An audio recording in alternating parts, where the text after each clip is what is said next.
Hello friends, welcome to our channel Vichar box. और जो आज का हमारा टॉपिक है वो है स्टॉक मार्केट बेसिक्स। स्टूडेंट्स के लिए या जो लोग फाइनेंशियल दुनिया में अपना पहला कदम रखना चाहते हैं या जिनको स्टॉक मार्केट वर्ड से एक बहुत फैसिनेशन है, तो ये वीडियो आपके लिए एक डील ब्रेकर वीडियो होने वाली है। तो इस वीडियो में स्टूडेंट्स हम सीक्रेट्स जो भी हैं स्टॉक मार्केट के उनको अनलॉक करेंगे और ये बहुत ईजीएस्ट एक्सप्लेनेशन रहने वाली है। आपको कोई भी एक फाइनेंशियल जीनियस या कोई एक एक्सपर्ट होने की ज़रूरत नहीं है, और ना ही आपको सिर्फ एक कॉमर्स बैकग्राउंड से हो तभी ये वीडियो समझ आएगी, नहीं। By the end of the video आपको एक बहुत क्लियर पिक्चर मिल जाएगी भी स्टॉक मार्केट क्या है and how it works. And also students, this video is only for the educational purpose. इसमें कोई भी फाइनेंशियल एडवाइस नहीं दी गई है। So let's start the topic. Stock market word सुनते ही सबसे पहले हमारे दिमाग में क्या आता है? स्टॉक मार्केट मतलब यह एक मार्केट है, ठीक है जी। इस मार्केट में फिर क्या बाय सेल होता है? इसमें स्टॉक्स की बाइंग सेलिंग होती है। स्टॉक्स बाय एंड सेल होते हैं, ओके। अब ये स्टॉक्स क्या हैं? स्टॉक्स क्या हैं? स्टॉक्स हैं शेयर्स। तो अब ये शेयर्स क्या है? तो सबसे पहला क्वेश्चन हमारा यही होता है, what exactly is a share या what exactly is a stock. तो इसको समझते हैं बहुत ही इजी लैंग्वेज में भी शेयर क्या है, ओके। बहुत ही बेसिक कंसेप्ट से स्टार्ट करते हैं भी शेयर क्या है। आप ये मान लीजिए, शेयर स्टार्ट करते हैं भी शेयर क्या है। आप ये मान लीजिए भी एक पिज्ज़ा है जिसके अंदर 10 स्लाइस है, 10 इक्वल स्लाइस, ठीक है। 4 पर्सन आए, A B C and D. A को मैंने 1 स्लाइस दिया, बी को 2, सी को 3 और डी को 4। टोटल 10 स्लाइस हो गए।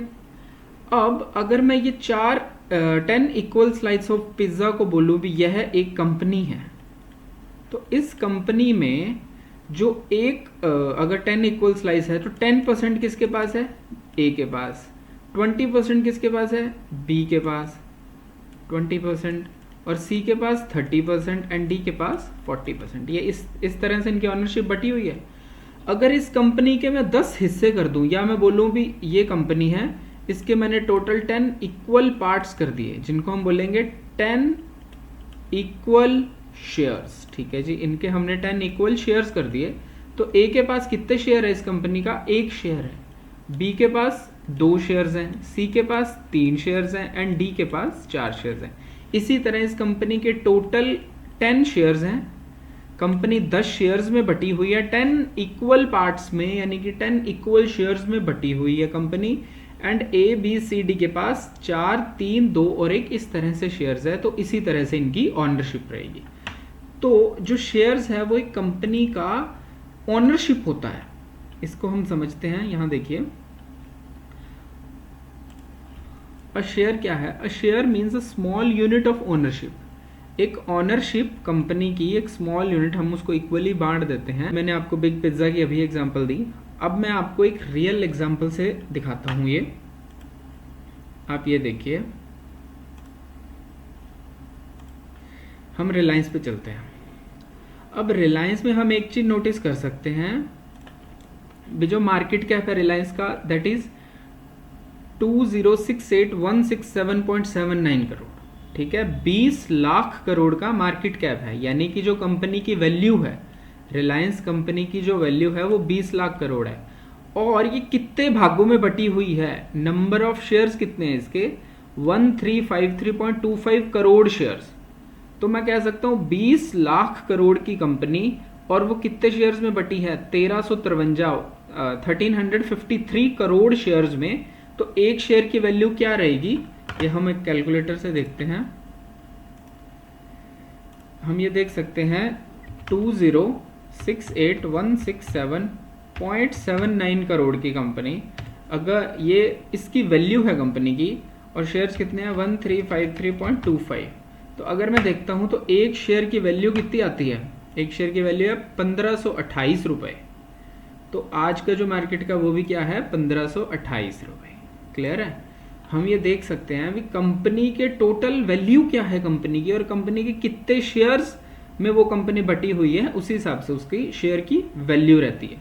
होप आपको ये पॉइंट क्लियर होगा भी शेयर क्या है, चीज क्या है। तो स्टॉक से हमें एक चीज तो क्लियर हो गई है, स्टॉक से हमें एक चीज तो क्लियर हो गई है, या शेयर से हमें एक चीज तो क्लियर हो गई भी शेयर क्या है। एक कंपनी है, उसकी कुल वैल्यू 100 रुपये है, उसकी 100 रुपये कुल वैल्यू है। हमने उसको टोटल 20 इक्वल पार्ट्स में अगर बांट दिया, 20 इक्वल पार्ट्स में अगर बांट दिया तो 5 रुपए पर इक्वल पार्ट का आंसर आया, 5 रुपीज पर इक्वल पार्ट। तो हमने अगर इसे ये देखा जाए भी 5-5 रुपए के इक्वल पार्ट कितने बन गए, 20 पार्ट बन गए ऐसे।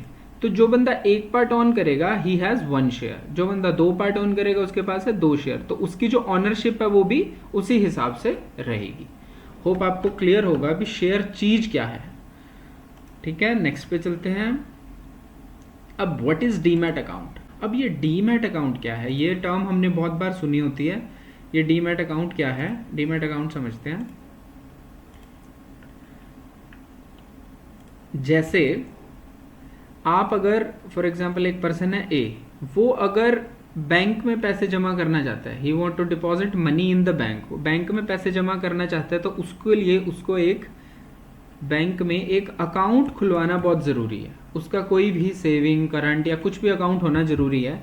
बैंक में पैसा डिपॉजिट करने के लिए उसको एक बैंक अकाउंट होना ज़रूरी है। इसी तरह से if you want to buy shares, अगर आप शेयर्स बाय करोगे तो आजकल कुछ भी फिजिकल कॉपी या कुछ भी पेपर नहीं मिलता है, वो आपको एक ऑनलाइन बता देते हैं भी हाँ ठीक है आजकल ऑनलाइन का ज़माना है, तो वो बता देंगे भी हमने आपको शेयर दिया। लेकिन आप उसे सेव कहाँ करेंगे, उसे रखा कहाँ जाएगा। तो एक जैसे डिजी लॉकर है, इसी तरह से आपको एक डीमैट अकाउंट खुलवाना पड़ता है शेयर्स को स्टोर करने के लिए। यहाँ पे शेयर्स को स्टोर किया जाता है डीमैट अकाउंट में। जैसे बैंक में अगर आप पैसा रखना चाहते हो तो आपको बैंक अकाउंट खुलवाना पड़ता है, उसी तरह से अगर आप शेयर्स खरीद के उसे स्टोर करना चाहते हो तो आपको एक डीमैट अकाउंट खुलवाना पड़ता है। क्लियर है। अब इसकी डेफिनेशन देखते हैं। देखिए आजकल एवरीथिंग इज डिजिटल टुडे, तो आपको एक डीमैट अकाउंट चाहिए। इसका फुल नेम होता है डीमैटेरियलाइज्ड अकाउंट। तो आपको एक डीमैट अकाउंट चाहिए, जस्ट लाइक आप बैंक अकाउंट में अपना पैसा स्टोर करते हैं, उसी तरह से आपका जो शेयर है वो डीमैट अकाउंट के अंदर स्टोर किया जाता है। तो there are so many brokers like Zerodha, Groww, Upstox से आपको डीमैट अकाउंट खोल के देते हैं, आपको सर्विस प्रोवाइड करते हैं। जैसे आपको बैंक अकाउंट की सर्विस कौन प्रोवाइड करता है, सारे बैंक हो गए। जैसे HDFC आपको बैंक अकाउंट खोल के देता है आपको सर्विसेज, SBI देता है, सारे बैंक्स देते हैं। तो इसी तरह से अगर आपको एक डीमैट अकाउंट खोलना है तो एक जीरोधा करके ब्रोकर है, ग्रो है, अपस्टॉक है, तो आप इनके पास जाइए, इन्हें बोलिए मुझे एक डीमैट अकाउंट खोलना है, तो आपका कुछ डॉक्यूमेंट्स लगेगा and you can open a demat account and then you can store अपना जो भी आप शेयर्स बाय करेंगे वो उसमें रख सकते हैं। Why do companies issue shares. Company share issue क्यों करती है, इसमें एक वर्ड है IPO। IPO क्या होता है, सबसे पहले ये देख लेते हैं। IPO होता है इनिशियल पब्लिक ऑफरिंग्स। कैसे, एक कंपनी है, उसने आज तक अपनी ऑनरशिप को नहीं बेचा, उसकी जो 100% ऑनरशिप है वो एक जो मतलब शुरू में जो मेंबर थे, प्रमोटर्स थे, उन्हीं के पास है। मतलब ए ने कंपनी लॉन्च करी, स्टार्ट करी, वो प्रमोटर था, उसी के पास 100% ऑनरशिप है। वो पहली बार अपने फ्रेश इशू करना चाह रहा है, वो शेयर्स बेचना चाह रहा है, वो अपनी जो ओनरशिप है उसको बेचना चाह रहा है कुछ हद तक। तो वो उस चीज को जब वो पहली बार अपनी ओनरशिप को फ्रेश इशू करते हैं अपने शेयर्स को, उसको IPO बोला जाता है।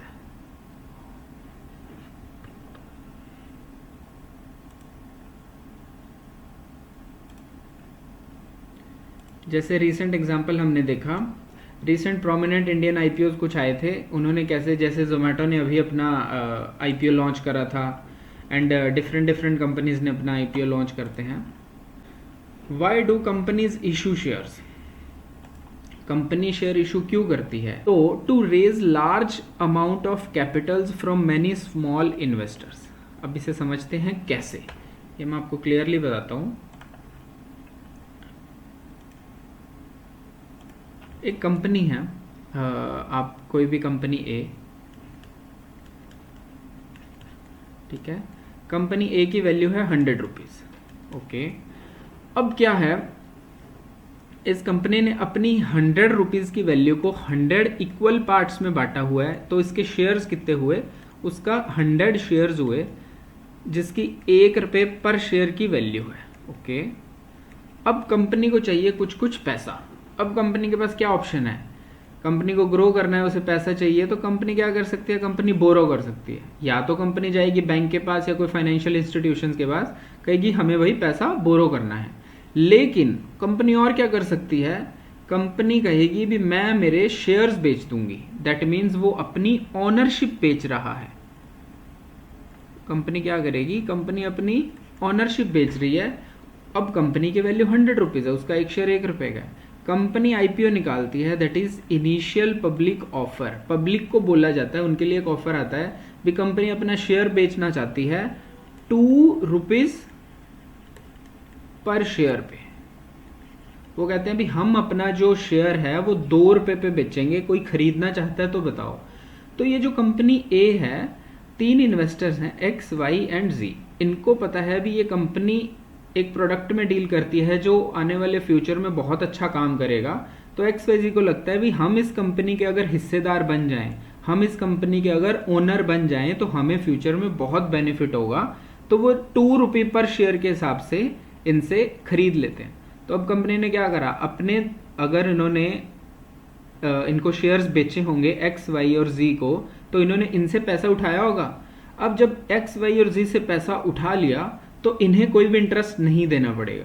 क्यों, क्योंकि अगर बोरो करती कंपनी तो उसे इंटरेस्ट चार्ज होता। लेकिन अब जब उनसे उनके ओनरशिप ही, हमने उनको ओनर ही बना दिया, कंपनी ने उन्हें ओनरशिप अपनी बेच दी कुछ हिस्से की, तो अब जो पैसा आया वो कंपनी यूज कर सकती है अपने फ्यूचर ग्रोथ के लिए, एक्सपेंशन के लिए, या वट एवर जो भी उस पैसे को यूज करना है। तो एक्स वाई जी अब उस कंपनी के ओनर है। कल को कंपनी फेल होती है, अच्छा परफॉर्म नहीं करती, तो एक्स वाई जी का पैसा डूब जाएगा।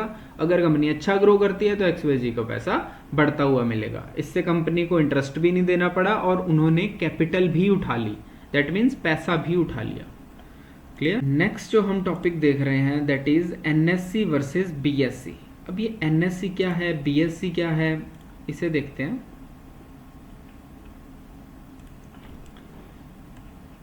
NSC and BSc.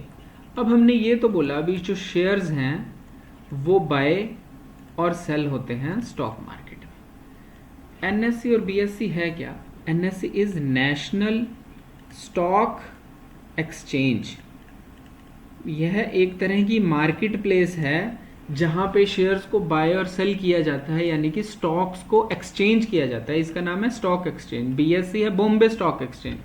तो हमारे यहाँ पे इंडिया में जो 2 वेरी पॉपुलर हैं दैट आर 2 स्टॉक एक्सचेंजेस जहाँ पे शेयर्स को बाय और सेल किया जाता है।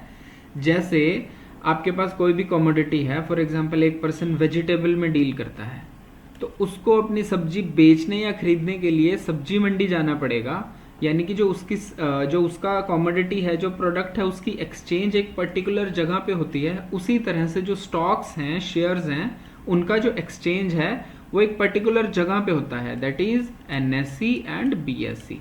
कहने का मतलब एनएससी में बायर्स भी आते हैं और सेलर्स भी आते हैं। यहाँ पे बायर्स आके बोलते हैं भी मुझे अपना शेयर खरीदना है, सेलर्स आके अपनी बिड रखते हैं, तो इस हिसाब से ट्रांजैक्शंस होती है, तो एक्सचेंज होता है। तो ये 2 एक्सचेंजेस है जहाँ पे शेयर्स को बाय और सेल किया जाता है। अब इनके बारे में देखते हैं।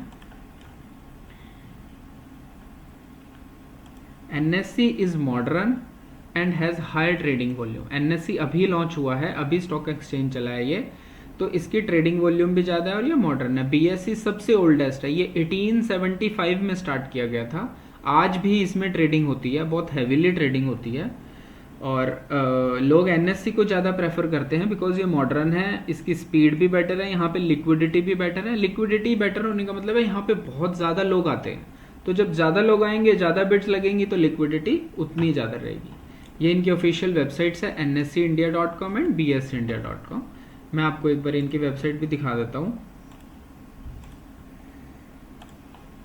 ये एनएससी की वेबसाइट है, यहाँ पे आपको शेयर्स के बारे में, जैसे निफ्टी 50 का क्या रेट है, निफ्टी फिन सर्विस का क्या रेट है, इस तरह से आप यहाँ पे एक एक शेयर का रेट एंड एवरीथिंग जो भी न्यूज़ आ रही है इनके बारे में आप यहाँ दे सकते हो। और ये है बीएससी का, ये बीएससी का पेज है। आप यहाँ पे बीएससी का जो सेंसेक्स का क्या रेट चल रहा है और जो इंडेक्स फ्यूचर रहेंगे, एवरीथिंग, कॉल का, पुट का, सब कुछ आप यहाँ पे डिटेल में देख सकते हैं। तो नेक्स्ट हम चलते हैं यहाँ पे एनएससी, इसका फुल नेम है नेशनल स्टॉक एक्सचेंज, बीएससी का बॉम्बे स्टॉक एक्सचेंज। एनएससी के अंदर 2000 प्लस स्टॉक्स में सेल एंड परचेज होता है। यहाँ पे जो लिस्टेड कंपनीज है 2000 प्लस है एनएससी में, और जो इसका पॉपुलर इंडेक्स है उसका नाम है निफ्टी 50। और जो बॉम्बे स्टॉक एक्सचेंज है उसमें 5000 प्लस कंपनीज में ट्रेड होता है, जो यहाँ पे लिस्टेड कंपनीज है, और इसका जो पॉपुलर इंडेक्स है दैट इज सेंसेक्स। और इन दोनों के बारे में अगर आपको डिटेल्ड वीडियो चाहिए, ये निफ्टी 50 क्या है, सेंसेक्स क्या है, तो इसके लिए आप मुझे कमेंट्स में बताना, मैं इस पर एक बहुत डिटेल्ड वीडियो बना दूंगा। होप आपको एक्सचेंज क्लियर रहेगी क्या है। नेक्स्ट देखते हैं। अब एक छोटा सा एग्जांपल देखते हैं। सपोज आपके पास 1 लाख रुपए हैं, आप स्टॉक मार्केट में इन्वेस्ट करना चाहते हो, तो हम कैसे वो इन्वेस्ट कर सकते हैं। जैसे कंपनी है Infosys, HDFC, Tata Motors and ITC। आपने क्या करा, इन्फोसिस के पर शेयर का रेट इस टाइम 1500 रुपये चल रहा है, ठीक है। आपने 16 शेयर खरीदे, दैट मीन्स 25,000 आपने इन्वेस्ट कर दिए। HDFC का अगर मैं सपोज कर रहा हूँ, अगर 1600 रुपये प्राइस है और आप 15 शेयर खरीदते हो, तो यहाँ पे भी आपने 25,000 इन्वेस्ट करे। टाटा मोटर्स का अगर 1000 का एक शेयर है, आप 25 शेयर खरीदते हो, तो यहाँ भी आपने 25 इन्वेस्ट करे। और ITC का 450 का शेयर है, आपने 55 शेयर्स लिए, तो यहाँ भी 25,000। तो इस तरह से आपने 1 लाख रुपए 4 डिफरेंट कंपनीज में इन्वेस्ट कर दिए।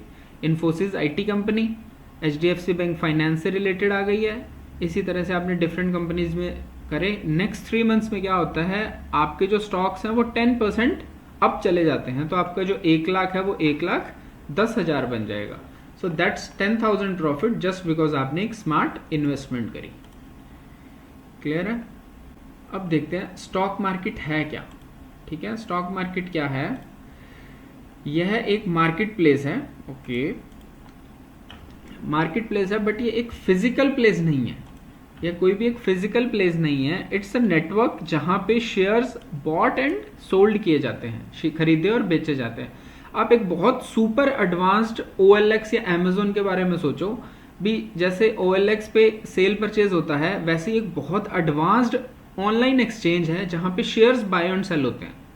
तो आप इस तरह से समझ सकते हैं, एक बहुत बड़ा प्लेटफॉर्म है, बहुत बड़ा एक्सचेंज है जहाँ शेयर्स को बाय और सेल किया जाता है। सेलर्स आते हैं, बायर्स आते हैं, वो अपनी बिड रखते हैं, फिर उनके बीच में एक प्राइस डिसाइड किया जाता है and then transaction take place. Clear. Next, what is primary market and what is secondary market. Primary market simple सा मतलब है where companies sell new shares directly to investor for the first time.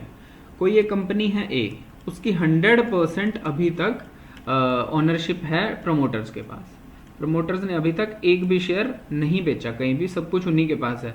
वो जब first time अपना IPO निकालते हैं या fresh issue करते हैं, अपने शेयर्स को बेचते हैं, तो डायरेक्टली इन्वेस्टर को, दैट इज प्राइमरी मार्केट, क्योंकि ये शेयर पहली बार बिक रहे हैं। आप ये सोचो ना, एक नई गाड़ी है, जब आप न्यू कार लेने जाते हैं तो आपको शोरूम से वो न्यू कार मिलेगी, तो that is primary market. But secondary market जहां ऑलरेडी शेयर्स जो खरीदे जा चुके हैं, अब वो कोई पर्सन के पास हैं, इंडिविजुअल हो सकता है, कोई फाइनेंशियल कंपनी या कुछ भी, आप उनसे खरीदते हैं बेचने के लिए या इन्वेस्टमेंट के लिए, लेकिन आपने न्यूली शेयर्स नहीं खरीदे हैं, वो जो अभी कंपनी ने इशू करे वो नहीं है। That means when investors buy and sell existing share among themselves, किसी के पास है, that is very common trading, तो वो सेकेंडरी मार्केट है। दैट मीन्स आपने प्राइमरी मार्केट में शोरूम से गाड़ी खरीदी, दैट इज प्राइमरी मार्केट। अब वो गाड़ी आपने किसी पर्सन से खरीदी या कोई कार बाजार से खरीदी या सेकंड हैंड गाड़ी खरीदी, दैट मीन्स वो एक सेकेंडरी मार्केट का पार्ट है। होप ये क्लियर होगा। अब इसका एग्जांपल देख लें। Primary market is lying a brand new phone directly from the manufacturer, and secondary is like buying or selling a used phone on a platform like Cashify or OLX. So the original company isn't involved in that specific transaction, but its performance still affect the phone's resale value. Clear है। इससे मुझे ये clear होता है भी जो आपने used phone है सेकेंडरी मार्केट में जो आपने शेयर खरीदा होगा या बेचा होगा उसका कंपनीज के इस ट्रांजैक्शन का कंपनी से स्पेसिफिकली कुछ भी लेना देना नहीं है, लेकिन हाँ अगर वो कंपनी की परफॉर्मेंस अच्छी है तो वो शेयर्स की आज भी लोग कदर करेंगे, उसकी जो वैल्यू है वो उसी हिसाब से डिसाइड की जाएगी। अगर वो कंपनी अच्छा परफॉर्म नहीं कर रही तो लोग उसे सस्ता भी नहीं खरीदेंगे, लेकिन वो कंपनी अच्छा परफॉर्म कर रही है, उसके फ्यूचर विजन अच्छा है, तो लोग उस शेयर को महंगा भी खरीद सकते हैं, क्योंकि लोग कंपनी को देख के ही शेयर को खरीदते हैं। Next, how stock price change. अब प्राइस चेंज कैसे होता है? लोग कहते हैं ठीक है यार प्राइस 100 से 110 हो गया, 120 हो गया, 130, ये ऐसे क्यों बढ़ रहा है? ऐसा क्या होता है जिससे कंपनी का प्राइस एकदम बढ़ जाता है? सबसे पहला तो इसका जो कोर कंसेप्ट है वो तो डिमांड एंड सप्लाई ही है। भी जितनी ज़्यादा डिमांड कोई भी शेयर की जाएगी उसका प्राइस उतना ज़्यादा बढ़ता जाएगा। If more buyers than sellers तो price up, and if more sellers than buyer then price down. अगर बेचने वाले बहुत लोग बैठे हैं तो खरीदने वाला कोई है नहीं तो प्राइस अपने आप ही कम जाएगा, लेकिन खरीदने वाले अगर बहुत है और कोई बेच नहीं रहा तो जो बायर्स हैं वो बिड बढ़ाते जाएंगे, भी हम महंगा भी खरीद लेंगे, कोई लेके तो आओ, दैट मीन्स प्राइस अप। तो अदर फैक्टर्स भी हैं जो डिमांड सप्लाई को अफेक्ट करते हैं, जैसे कंपनी का परफॉर्मेंस। अगर कंपनी प्रॉफिट्स में है, वो अच्छे न्यू प्रोडक्ट्स लॉन्च कर रही है, उसकी गुड न्यूज़ है, तो उसका शेयर बढ़ने का चांस बढ़ जाता है। नेक्स्ट आता है इंडस्ट्री ट्रेंड्स। इंडस्ट्री ट्रेंड्स का मतलब है पर्टिकुलर कंपनी किस इंडस्ट्री की है और उस इंडस्ट्री में क्या हो रहा है। जैसे अगर हम आज की बात करें तो सोलर जो कंपनीज हैं, अब ये जो इंडस्ट्री है सोलर इंडस्ट्री, आजकल इसके शेयर्स क्यों अप जा रहे हैं? क्योंकि गवर्नमेंट इसको सपोर्ट कर रही है, आने वाला टाइम सोलर कंपनीज का है, तो जो ट्रेंड है वो आजकल इनके फेवर में है। जब ट्रेंड इनके फेवर में है तो ये कंपनीज ग्रो कर रही हैं, तो इनके शेयर के प्राइसेस भी ग्रो कर रहे हैं। देन आता है इकोनॉमिक न्यूज़, जिसमें इन्फ्लेशन, इंटरेस्ट रेट आ जाता है। जैसे अभी गवर्नमेंट ने थोड़ा टाइम पहले रेपो रेट को कम करा, जैसे ही रेपो रेट को कम किया गया तो क्या हुआ, जो बैंक्स हैं या अदर फाइनेंशियल इंस्टीट्यूशंस हैं जो लोन्स देते हैं लोगों को, रेपो रेट कम होने की वजह से वो लोन सस्ते हो गए, तो इनके जो शेयर प्राइसेस थे वो बढ़ गए, क्योंकि इनको इससे फायदा होना था। इनसे डायरेक्टली रेपो रेट कम होने से बैंक्स और फाइनेंशियल इंस्टीट्यूशन को फायदा होने लग गया। देन आता है इन्वेस्टर सेंटिमेंट। कई इन्वेस्टर ग्रीड या फियर में किसी कंपनी को बहुत ज़्यादा बाय करना शुरू कर देते हैं, जिसकी वजह से उसका प्राइस बढ़ना स्टार्ट हो जाता है। ठीक है, एक फिक्शनल कंपनी बनाते हैं, जैसे एक कंपनी है चाय पे चर्चा लिमिटेड। तो क्या होता है, अगर चाय पे चर्चा लिमिटेड कंपनी अनाउंस करती है अभी इस बार तो रिकॉर्ड प्रॉफिट्स है, तो हर कोई चाहेगा भी हम भी वो प्रॉफिट लें। पैसा किसको नहीं अच्छा लगेगा, तो हर कोई कहेगा भी मुझे भी वो प्रॉफिट लेना है, तो वो जाके उस शेयर का, उस कंपनी के शेयर को बाय करना स्टार्ट करेगा। तो जैसे ही डिमांड बढ़ेगी उसकी, तो उसका प्राइस भी बढ़ना लगेगा। इसी तरह से अगर वो कंपनी अनाउंस कर देती है भी उन्हें एक बहुत ह्यूज प्रॉब्लम फेस हो रही है, तो हर कोई वो शेयर को बेचना चाहेगा। जब वो बेचेगा तो प्राइस डाउन आना स्टार्ट हो जाएगा। नेक्स्ट एक क्विक रिकैप करते हैं, हमने क्या सीखा आज। सबसे पहले व्हाट इज शेयर, एक tiny ownership in a company. आप एक कंपनी के अंदर बहुत टाइनी ओनरशिप जब लेते हैं, that is share. Demat account क्या होता है, जहां पे आपके शेयर्स को स्टोर किया जाता है। देन एनएससी वर्सेस बीएससी, दोनों लेजिट हैं, बट एनएससी बहुत पॉपुलर है क्योंकि ये मॉडर्न है, इसमें लिक्विडिटी ज़्यादा है और ये अभी लॉन्च हुआ है। फिर हमने देखा भी आप 1 लाख इन्वेस्टमेंट कैसे कर सकते हो, अगर आप स्मार्ट हो तो और पेशेंट हो तो कैसे उसे ग्रो कर सकते हो। होप आपको ये वीडियो समझ में आई होगी। कोई डाउट है आप मुझसे पूछ सकते हैं, आप कमेंट सेक्शंस में बता सकते हैं। एंड कुछ भी समझ में ना आए आप दोबारा बोलिए। कोई डिटेल्ड टॉपिक चाहिए स्टॉक मार्केट के अराउंड, कुछ भी डिटेल्ड टॉपिक आपको चाहिए, you can just comment down in the comment box. Thank you and do subscribe the channel, do like the video.